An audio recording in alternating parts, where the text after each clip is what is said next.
So I'm going to say take this with the mountain of salt that it requires. As I'm scrolling through Twitter tonight, as I'm recording this, it's 11:30. Cooksy Media, if you don't follow, he's kind of, depending on what way you want to say this, he's either far left or far right on how you look at it. He is the outlier of things. But he is reporting, supposedly, that guy right there, Jorge Prado, who spent 2 weeks, I think, in middle of October last month, testing Supercross.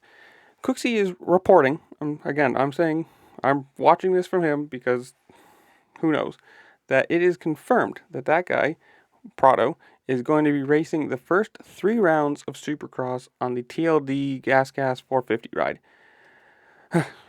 If it's true, I am super hyped on that because obviously an mxgp champion, he's going to be fast, he's got the skill, he's got the bike control, he's going to have the speed, whether it's his normal racing series or not, he's going to be competitive. I'm saying top 10s, maybe top 5s. That's my guess. If it, again, this is all hyperbole or whatever. This is all if it even comes true, because if it's not, it's whatever.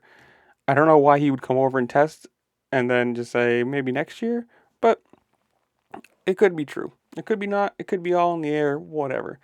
But if it does, in the comments below, I want to hear from you. Are you excited about this? If it does happen, where do you think he finishes? Top 10, top 5, whatever it is. And or just comment whatever you want down below. Make sure to like, share, subscribe, do all the fun things this platform allows you to do, because it really does help me out and I appreciate it. I'll see you later.